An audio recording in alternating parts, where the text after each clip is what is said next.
కాంగ్రెస్ పాలనలో సింగరేణిని నాశనం చేసేందుకు కుట్రలు జరుగుతున్నాయని మాజీ మంత్రి కొప్పుల ఈశ్వర్ మండిపడ్డారు. బీజేపీ కాంగ్రెస్ కుమ్మక్కై సింగరేణిని ప్రైవేటు పరం చేస్తున్నాయని దుయ్యబట్టారు. బీఆర్ఎస్ పాలనలో 10 ఏళ్ల పాటు సింగరేణి ప్రైవేటీకరణను అడ్డుకున్నామని గుర్తు చేశారు. తక్షణమే కేంద్ర రాష్ట్ర ప్రభుత్వాలు బొగ్గు బ్లాకుల వేలాన్ని రద్దు చేయాలన్నారు. వేలాన్ని రద్దు చేయకుంటే కార్మికుల తరపున ఉద్యమానికి సిద్ధమని కొప్పుల ఈశ్వర్ స్పష్టం చేశారు. ఈ మేరకు బొగ్గు బ్లాకుల వేలానికి వ్యతిరేకంగా గోదావరిఖని టీబీజీకేఎస్ కేంద్ర కార్యాలయంలో రౌండ్ టేబుల్ సమావేశం జరిగింది. మాజీ మంత్రి కొప్పుల ఈశ్వర్తో పాటు సింగరేణి కార్మికులు, టీబీజీకేఎస్ నాయకులు, కార్యకర్తలు పెద్ద ఎత్తున ఈ మీటింగ్లో పాల్గొన్నారు. బొగ్గు గనులను ప్రైవేటీకరణ చేయొద్దు.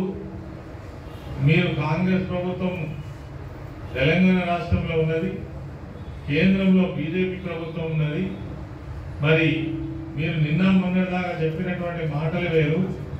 అధికారంలోకి రాగానే తెలంగాణలో ఉన్నటువంటి సింగరేణి సంస్థను అంచెలంచెలుగా మీరు ప్రైవేటైజ్ చేసినటువంటి ఒక మరి దుర్మార్గమైన కార్యక్రమాన్ని ఎంచుకున్నారు. దీన్ని ఆపాలని మనం డిమాండ్ చేస్తుంటే లేలే మీరు ఆ రోజు పార్లమెంట్లో చేసినటువంటి ఎంఎండిఆర్ యాక్ట్కు మీరు మద్దతు చెప్పారు, ఇవాళ మేము వద్దంటున్నారని మనను కార్మికుల ముందర బదనాం చేసేటువంటి ఒక ప్రయత్నం జరుగుతుంది.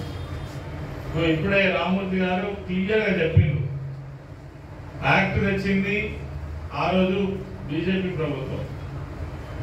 యాక్ట్ తీసుకురావడానికి కారణం ఏంటంటే బీజేపీ విధానమే ప్రైవేటీకరణ. ఒక సింగరేణి కాదు, ఇప్పటికే ప్రభుత్వ రంగ సంస్థలన్నీ కూడా ఒకటొకటి మింగేసుకుంటూ పోతా ఉన్నారు. వాళ్ళ విధానం అది. మరి నిజంగానే ఆ రోజు మనం ఉన్నామా అంటే సభలో లేము.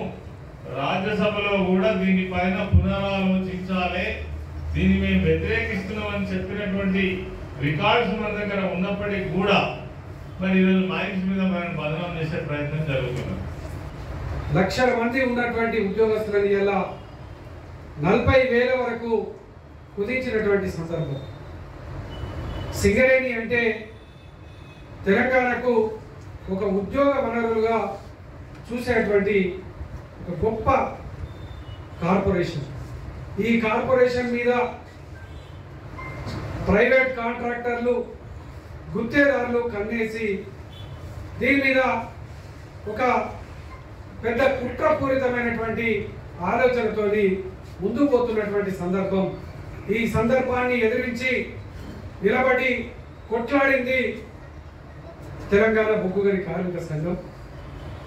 గౌరవ తెలంగాణ ఉద్యమ మహానాయకులు కేసీఆర్ గారు మాత్రమే.